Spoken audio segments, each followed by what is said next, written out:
Good morning and welcome to A Cup with Joe and Dakota. Hope you're having a very good Sunday morning here and that you are primed and ready for St. Patty's Day. Hopefully we are. Got an extra special surprise, but we got to taste the coffee first, Joe. So what are we drinking in there? Oh, a little Temple Coffee Roasters today. Temple Coffee from Sacramento, huh? Sacramento, started in 2005. Is Sacramento A? Wisconsin comes out sometimes. Once a cheesehead, always a cheesehead, right? Funny story. Back in the day, I did buy a cheesehead because you have to have a cheesehead if you're a Packer fan. I kind of feel like that's a requirement. Yeah. But so I took it to the next level. So I owned a truck. I thought I put a cheesehead on top of my truck and put a bunch of magnets underneath it. Well, I went down the freeway. Those magnets scratched the whole roof of it off and flew off into the sunset, if you want to say that. And I had the top of the roof of my truck paint all scratched up from those magnets. So if you ever get yourself a cheesehead, just don't be a cheesehead. Just don't be a cheesehead. I did sell it to CarMax. Who looks on top of a truck's roof there, right? I did work at a car dealership for a while. I don't think if you buy a used vehicle, check the roof. Check the roof. Check the roof. You'd be surprised. Oh yeah, yeah. I would have up to that point of me actually doing that. I would have never checked a truck one because it's just. I mean, it's a vehicle. Though, scratches happen, but you'd be surprised. A lot of people, right? They mess up the roof. I scraped the shit out of that thing. Sounds like it. And those are some good. Well, they thought they were some. Good they were some great magnets until you put a sail on it. And like 65 mile an hour drag or wind or whatever. Yeah.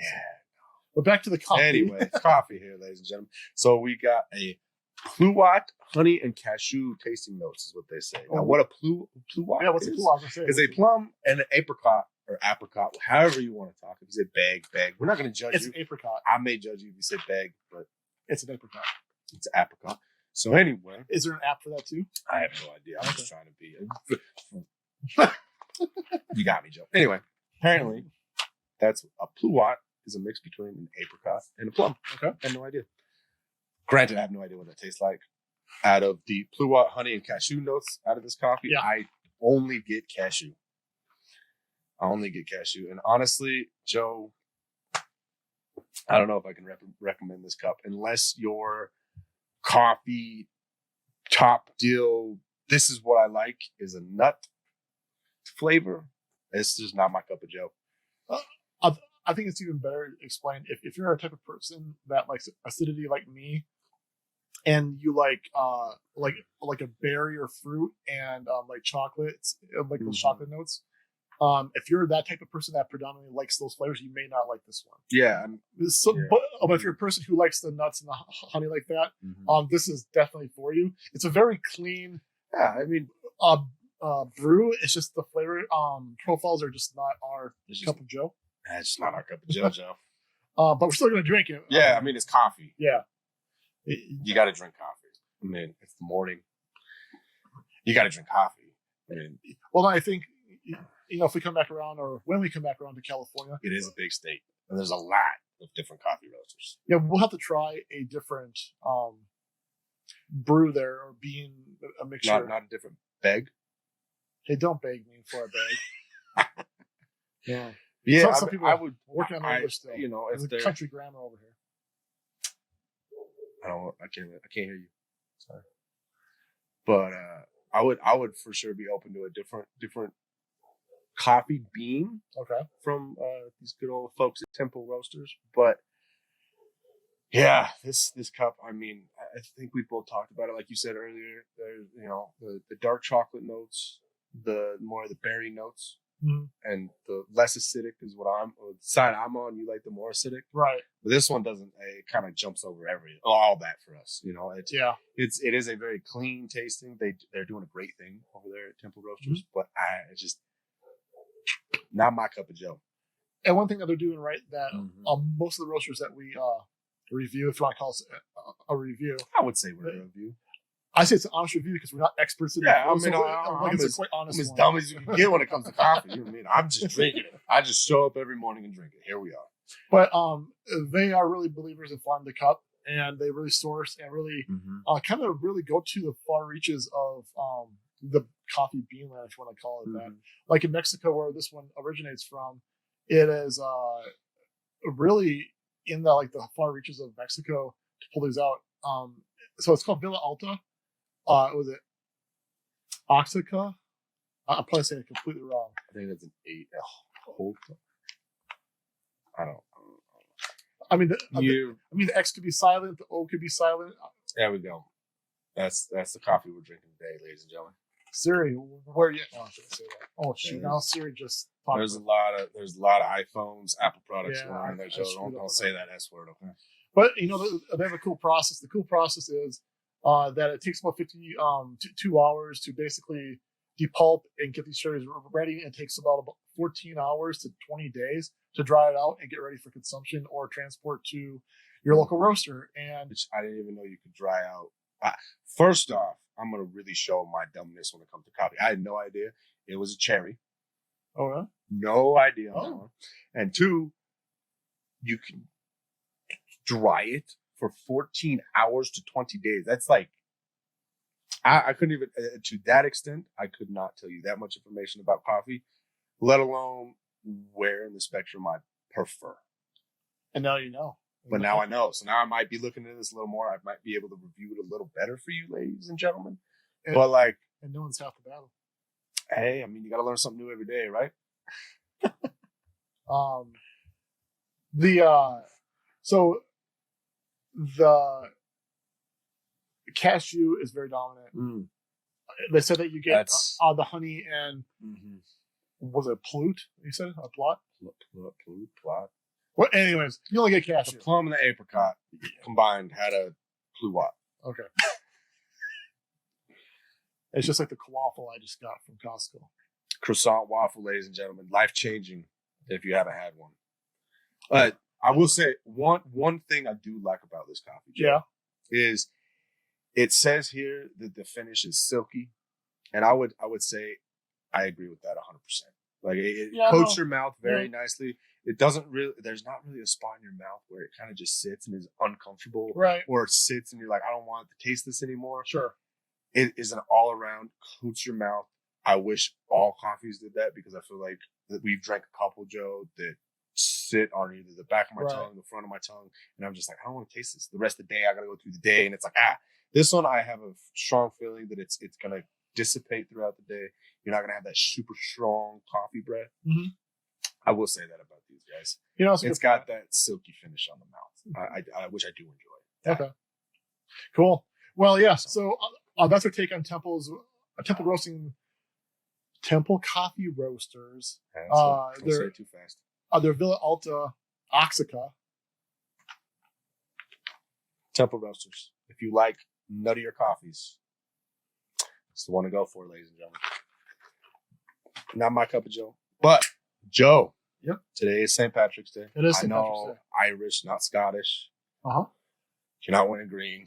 It's cool. You want to be a Scrooge and the St. Patrick's board. But I happen to walk past your, we can call it liquor room, workout room, dog room, whatever we're going to call it.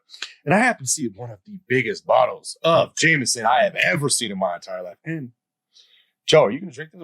Can we crack this open? Can we make this coffee a little better, Joe?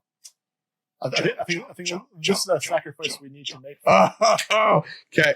It's just so happen to have some big towels right here. So you think this is going to make this coffee we're got to be festive. Fair enough. You know, I mean, you got anywhere you got to go today, Joe? Because I don't. I have got nowhere I need to go. Ladies and gentlemen, if you want to participate, get yourself a bottle of Jameson.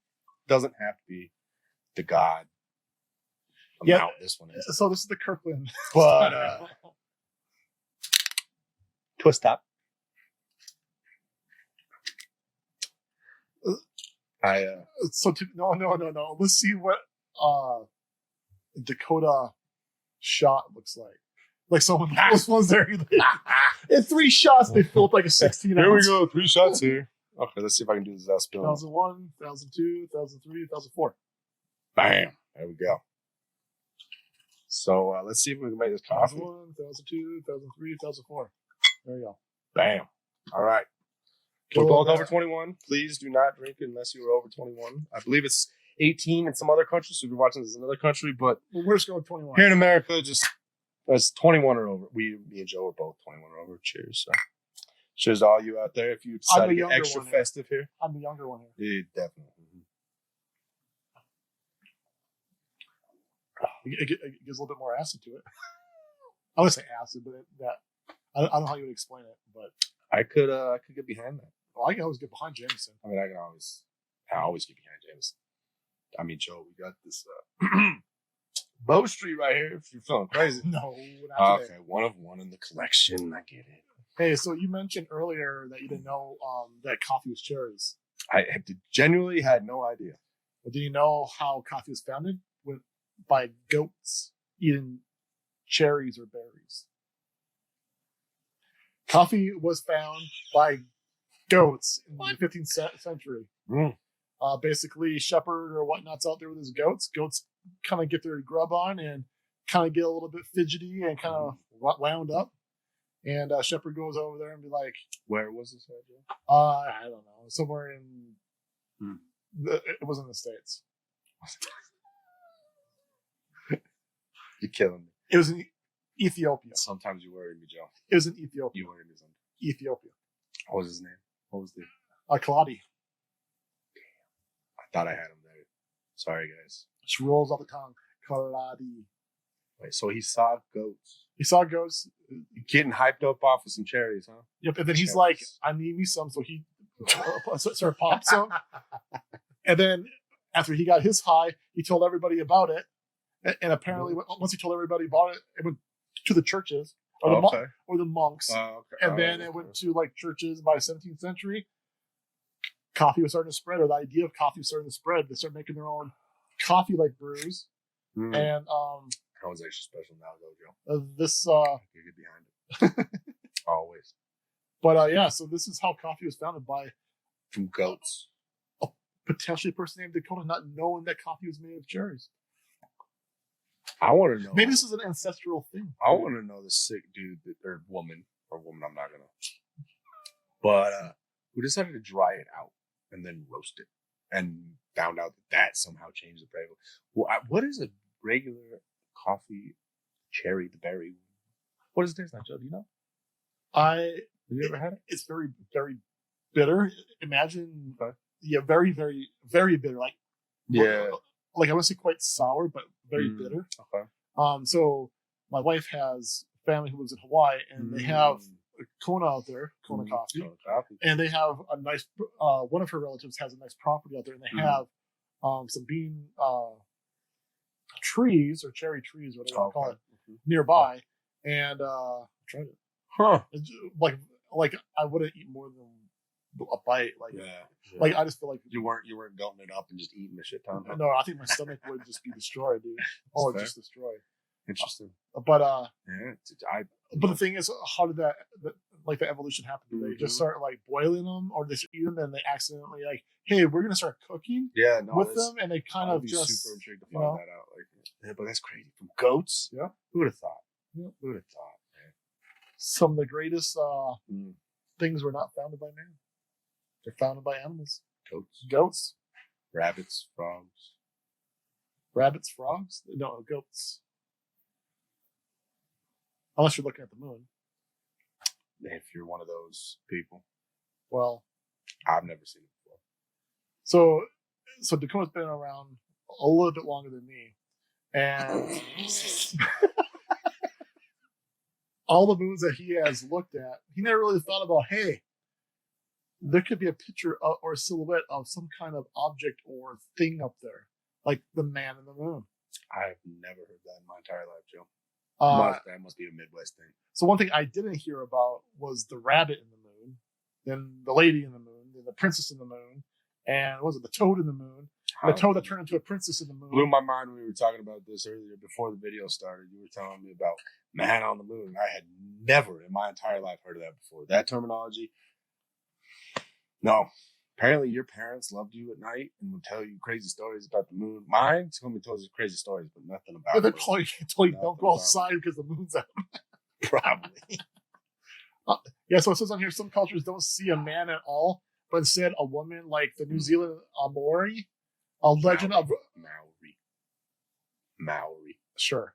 A legend of Rona, the moon's maiden, and Algoa, a tale of tales of a frog in the moon, and in Chinese, a tale of the goddess Chang's flees to the moon, where she is turned into a toad. According to the myth, she and her rabbit, Yutu, can be seen on the moon's surface, creating the elixir of immortality with a mortar and a pestle. All right, for context, ladies and gentlemen, because I'm looking at this, there's a picture of the moon on the screen right here, and I'm trying, but I see none of the above. I'm trying. Do you? Come on, tell me what do you see in that picture? I think this is a poor picture because it's like so close. Because when you're looking at it, it's like really far away. Okay. But I don't see jack shit. I'm sorry. So this summer when we were out, just outdoors, and we're gonna look at it, and then we're gonna. Okay. Yeah. I'm gonna look at the moon tonight. And I'm gonna I call don't you. even know if it's out tonight, dude. I'm gonna call you and be like, "Hey, I don't see anything. What do you see?" Okay, you have to get your wife and the kids out there, and you'll have to all talk about it because you can't just go off of just a one person point of view on this here. So, shoot, somebody might see like a cup of Joe in there. Who knows? What do you see when you look at the moon? Do you see anything? Are you a weird individual? A weird individual? Are you a individual? normal person that don't see a damn thing? Let us know in the comments. While you're down there, like, subscribe. We would appreciate it. Bing, bing.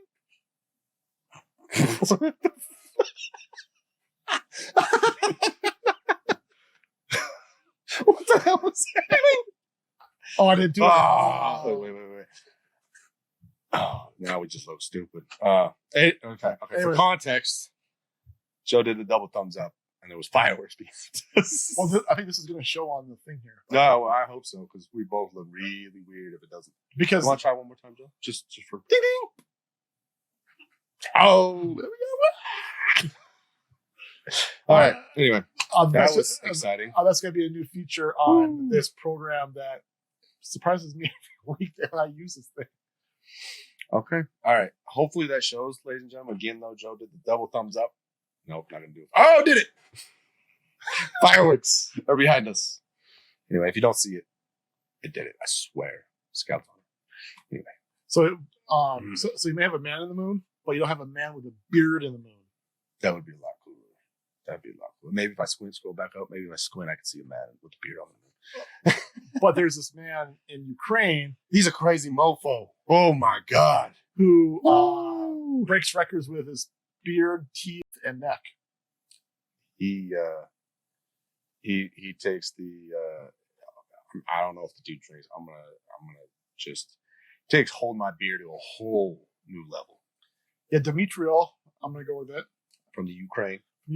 35 years old. So he holds the record for the heaviest vehicle pulled by the beard, which is equivalent to 5,600 tons or pounds. Excuse me, not tons. Pounds. So 5,687 to be exact. Pounds. Oh, okay. I guess if you got 1 pound less, maybe you'll make the record. Maybe I get it. I mean, it's a game of inches, right? But he has not always been successful. No. First time at this record, he actually pulled his beard hairs out of his chin. Where is a mystery? Did we ever figure that out? Oh, But all I had to get was he pulled it out. Yeah. He pulled it out. That was I am very glad I was able to shave mine off because you get it caught in the zipper. You get caught in the zipper. And like that hurts. So that's like 1 or 2. But I mean, I understand they say like if you pull 1 hair out, it hurts worse than if you pull 5 out, right? Because it's the same amount of pain, but more reward, I guess. So when he pulls this, he's facing the vehicle with a string and with his own weight in the vehicle, like behind it, he's pulling it like this. I don't even, just ow. Yeah. Just ow. That's all I have no other word for it. Just ow. I don't even want to think about it because it gives me heebie-jeebies. So, oh my God. So what he does like a certain braiding of his beard to strengthen, I guess, the tension. Yeah. Or to relieve the tension, however it's supposed to go. It would make sense because you braid rope, right? Braid hair. I know they don't they make? Mm-hmm. Oh yeah, sure. I know people make rope out of hair. So look at Rapunzel for her sake. It works for her. It's gonna work for him, right? And then he's the heaviest pull for by neck. Yes. 17,107 pounds to be exact. So he does not miss neck day. Ooh. I know there's no neck day. I never heard of neck. I've seen some people in the gym. Oh no, I've seen it, but like they don't call it neck day. I think this dude does not. You are 100% correct. This dude does not skip neck day. No. He's like I said at the beginning of the video. I'll say it now. He does not hold my beer bets very lightly. He is all about them. I took a much larger sip there, not remembering that we put James in there. Yeah. Happy St. Patty's Day, Joseph. So he also has a record for pulling 7 vehicles. 7.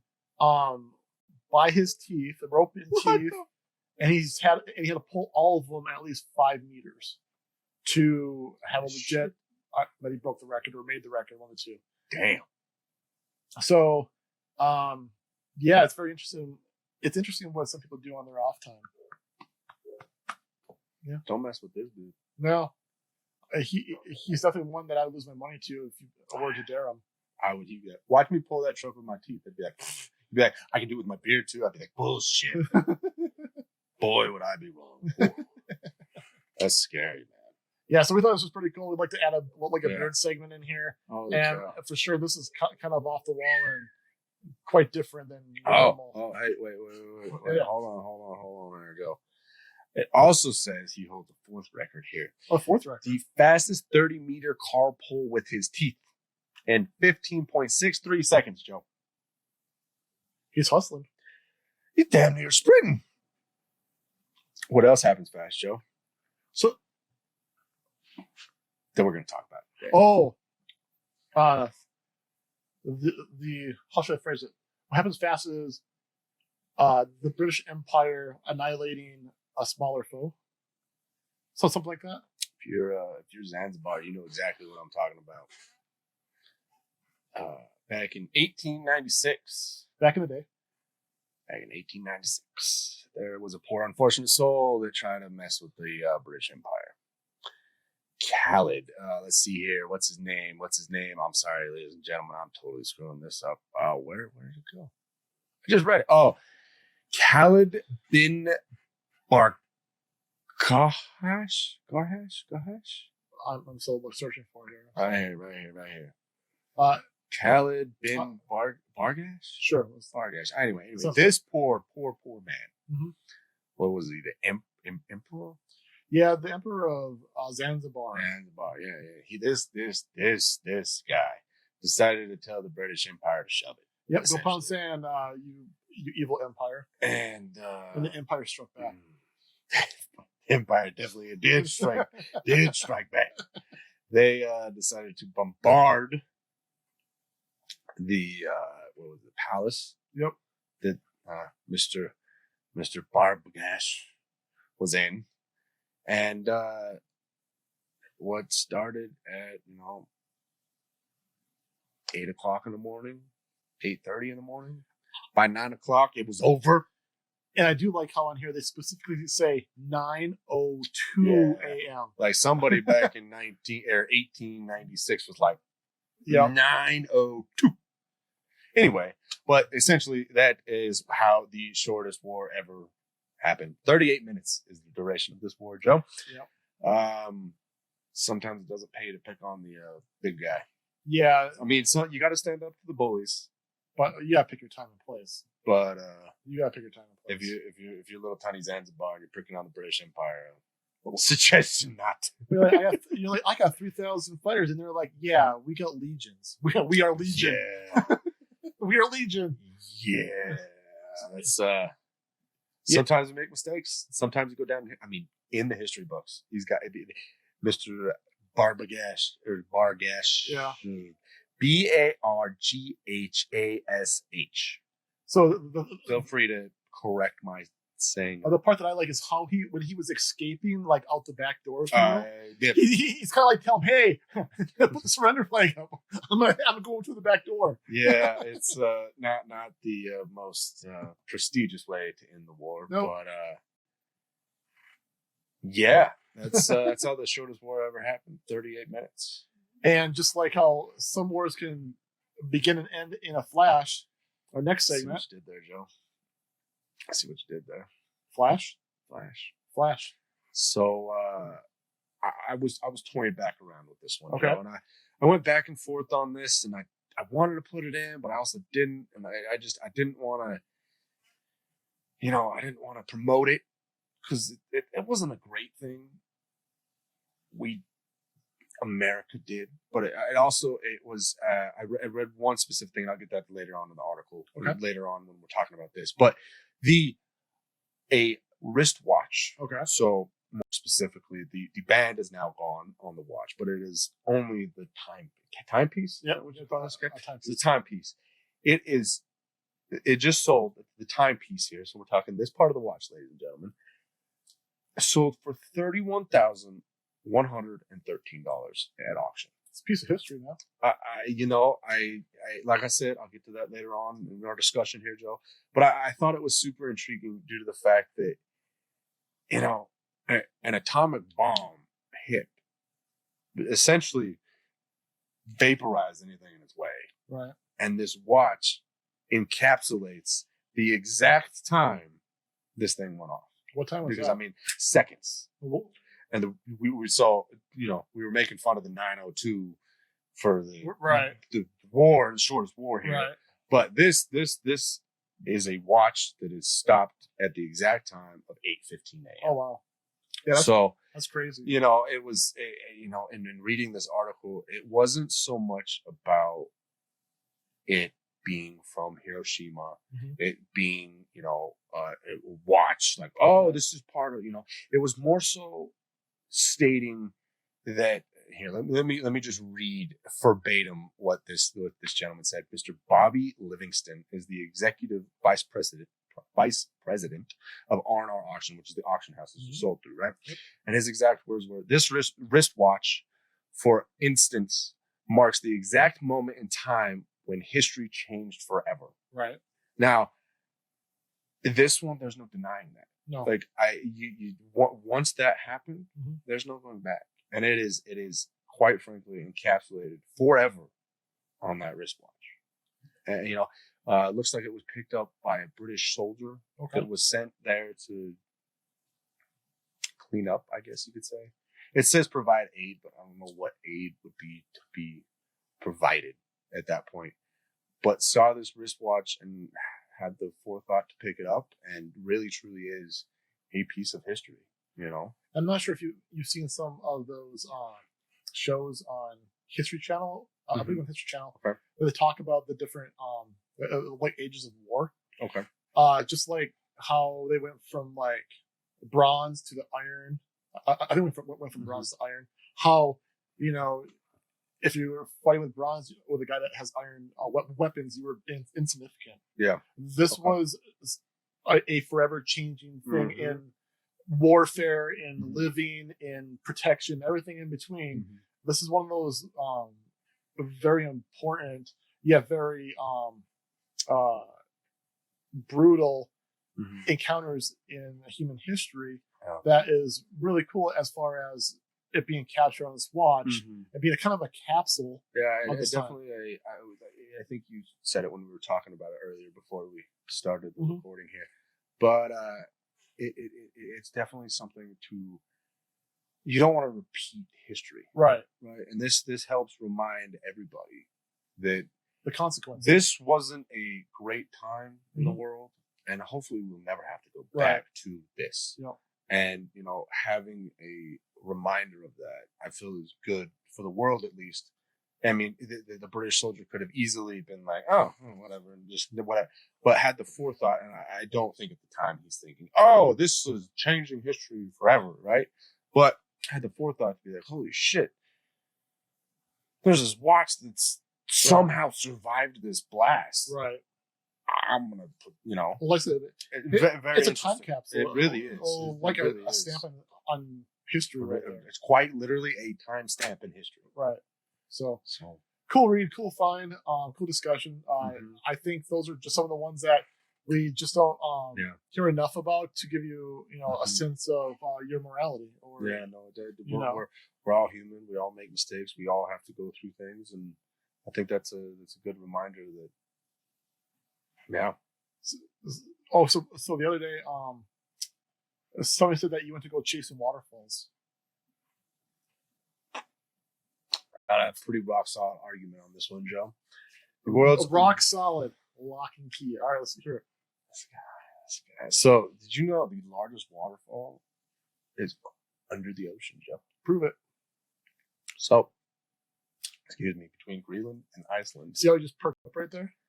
Between Greenland and Iceland, there's a body of water known as the Denmark Strait. Okay. Is it so? There's no curve to it, just straight.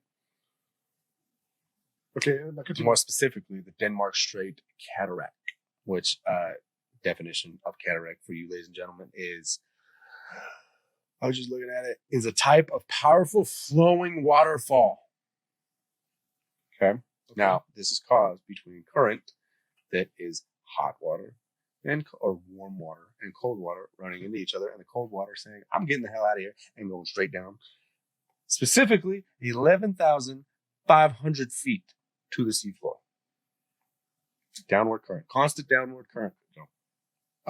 Well, mic drop that one, because what do you got? What's your rebuttal here, Joe? My rebuttal I feel like I'm pretty spot on. You got nothing on this one. My rebuttal is the Mariana Trench. If it gets one current that goes down that trench, it is waterfall, which it's 124 miles. So does it have to be constantly flowing for an extended period of time, become this magnificent waterfall? So Niagara Falls, we're gonna play that. Man-made. Okay. Man-made, right? If they stop Niagara Falls, is it still a waterfall or no? No. So based off that answer, Joe, if the current stops for whatever reason, it's not a waterfall anymore. This is a constant current that is constantly going down 11,500 feet to the ocean floor. So if there's a shift in the earth and the currents, this would no longer be a waterfall then? You could argue that, I guess. You could argue that. Well, one cool fact about this is it is a staggering. Okay. 100 miles wide, which is 15 times wider than any other waterfall. Okay. It's pretty big, Joe. So how do they figure this out? Do they accidentally watch like Narnia and be like, hey, let's go dive down and see how far this maybe thing there goes? was a diver that was in the ocean. I'm sure he doesn't have a story to come back with that. And then all of a sudden was like, and then I mean, did a submarine go down? I don't have an answer for you on that one, Joe. I it's contrary to our last week saying don't read headlines and fall into headlines. I read this one and I thought back to our tallest peak on Earth, which is the Mauna Kea in Hawaii, just below Mount Everest. Just above. But I saw that and was like, concrete. Can't have anything. Clearly, I was wrong. I thought I had a concrete, no hole. Like, you ain't got nothing. How about we go with at any given time? This is probably the largest free flowing waterfall on Earth, but there may be some exceptions at any given time. But overall, this is. I could agree to disagree. I'll take that as a win. Chalk that one up for me. 1 for Dakota, 0, half a point for Joe. But I just kind of crazy. The natural things intrigue me. I find hopefully they intrigue you guys out there watching it, because hopefully you've liked, subscribed, and got the notifications that KILT Beard Co. Thumbs up. Damn right, come on. Okay. Anyway, that hopefully you guys enjoy it. Hopefully you guys are coming back. Hopefully we're entertaining enough for you guys to want to watch. But yeah. Hey, it's been fun, Joe. So with all that green on you, did you know that the OG color for St. Patty's Day was like blue or something? I did. America's got to ruin everything though. And so used to St. Patrick. So for all you out there that don't know, I give you a little snippet. We don't have. I couldn't find anything that was concrete. That I wanted to, give out to you guys for an article or whatnot that I read. But from my little reading, so if I'm wrong on anything, please call me out on it. But St. Patrick's Day is actually the day St. Patrick passed. Okay. Right. And used to be blue was associated with St. Patrick. But then it, got twisted and flawed. And we all know the phone game came to America, and all of a sudden it was 4-leaf clovers and leprechauns and that kind of fun jazz. Well, because it's 4-leaf clovers green, it then became, if you are green on St. Patrick's Day, you avoid getting pinched by leprechauns. It's all Macy's fault. You're bigger than me. I'm not going to pinch you, Joe. But anyway. I've got green right there. I was wearing green. For technicalities. Anyway. But yeah, just a fun little tidbit about St. Patrick's Day. If, you want to get festive, go drink a Guinness. Well, I'm not going to deny the Guinness or the Jameson. Yeah, I'm not going to deny that. I think today is the one day a year that I go out and actually get some Guinness and drink it willingly.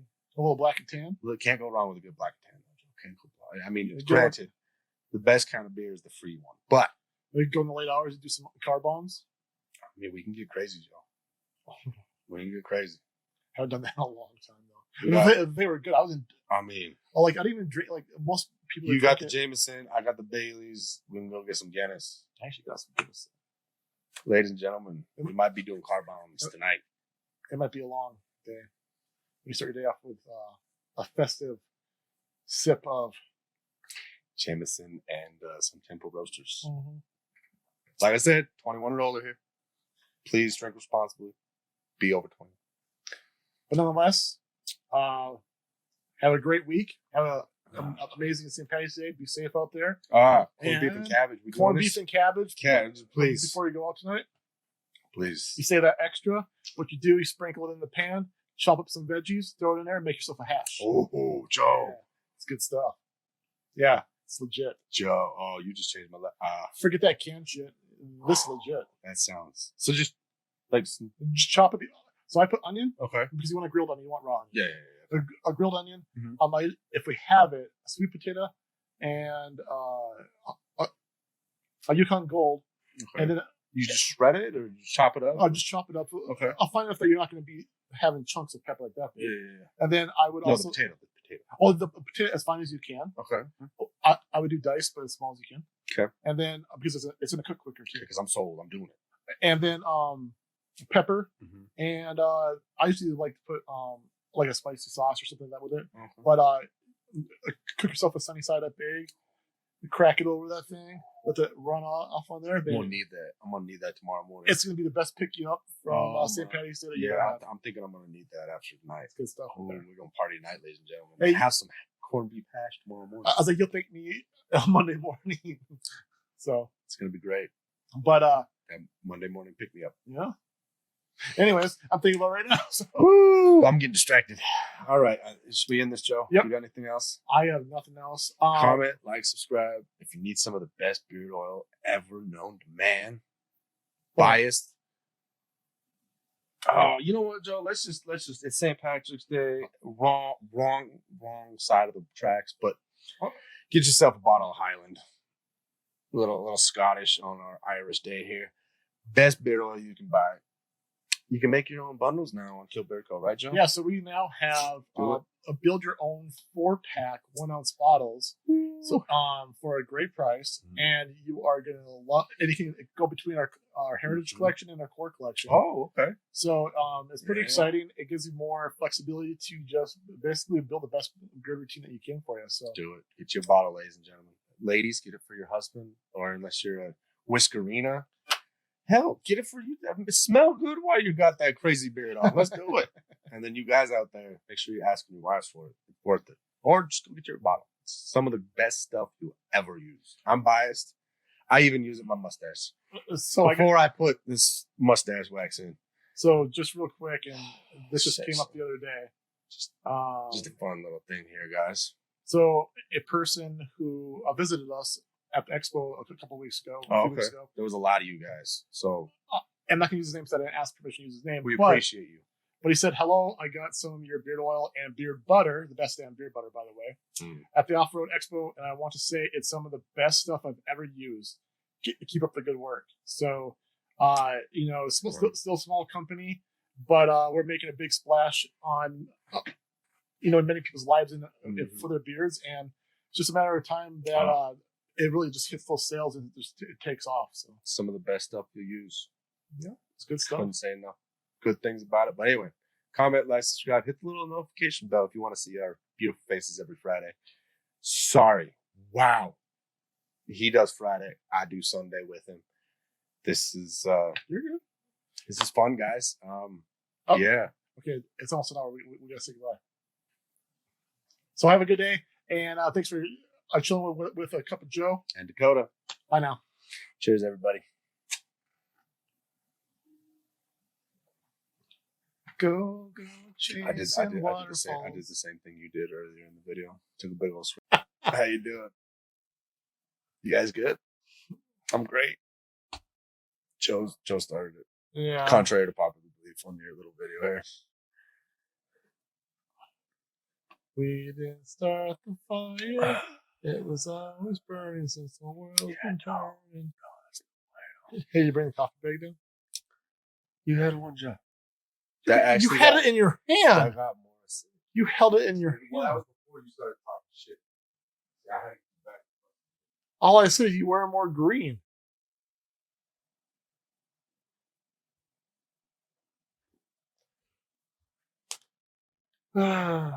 Hopefully Cookie Bear won't bark too much here. Kids are outside playing, dogs are outside playing, so she might be a little bit of a woofer.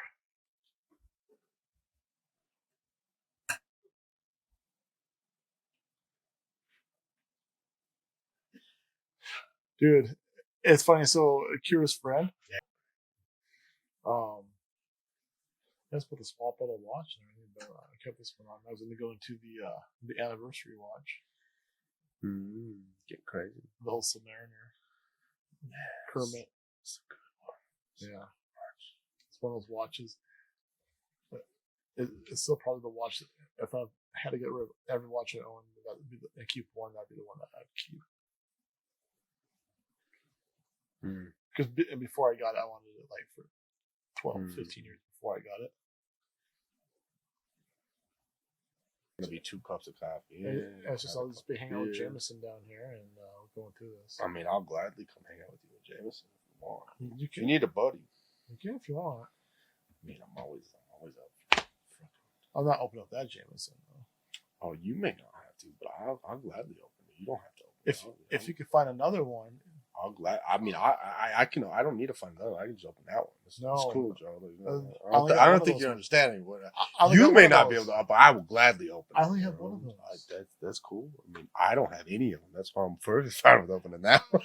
The other 18-year-old ones, I got like 3 or 4 of them. But that specific one, the Bow Street, the cast strength, yeah. If I can find one more, I'd love to open it. I haven't even tried it yet because I haven't had more than that bottle. It's hard to find. You can't really find one. 2019. 55.1%.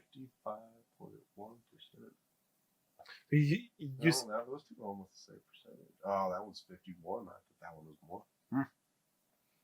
Well, damn, son. Check you out. Bow Street. Bow Street. Huh? Stupid question, but what is Bow Street? I believe it. I believe it's a street island, but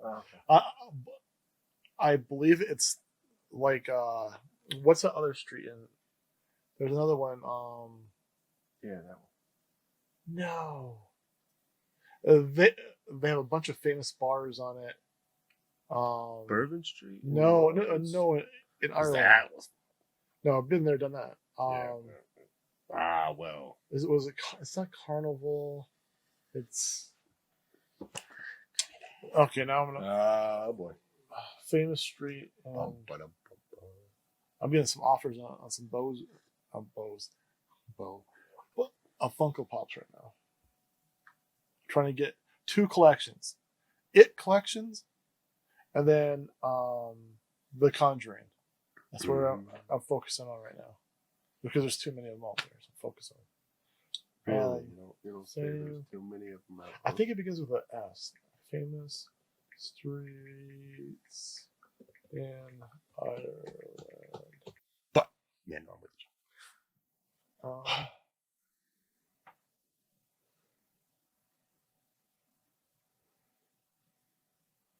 I hate when people text, going back to our conversation the other day, and then they fucking don't text right back to you when you're in the conversation. You got issues like that. Did you change your shirt? No. Did you just had a beer shirt on? Yes. No shit. I see. I'm fucking out of it in the morning. Wow. I come to drink my coffee. Because Talk you're talking crap to me like I'm not wearing green. I'm gonna get pinched and all this stuff, and then I'm pitching this stuff. I'm like, on my nipple. yeah, fuck you, dude. We won't be about that life. You know what I'm gonna do? I'll go like this to you. No, I'm fucking you, dude. I'm so nice to you. so. But the one thing when I was, I did notice after we had our conversation today. After I'm like awake for a little while, my nose doesn't. I don't have the same issue. Now you just said that my nose itches, but like, you're like, I'm not gonna do it for you, man. no. I've always been ready. Are we ready for round 2? Just stop my hairs. Oh yeah. Can you wipe that off yet? I will in a second. That's part of the shtick. It being all dusty. I'm like, Joe, dude, I walked past your room earlier, and you had this bottle of Jameson. It looks like you haven't wanted to drink it in a while. Somebody who be like, a bottle of juice, that's a freaking. Let's do this, Joe. Let's make this a little more traditional.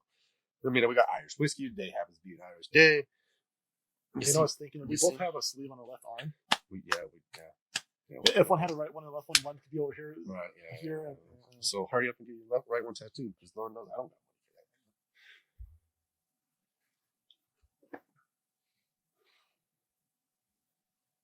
for that. Ready?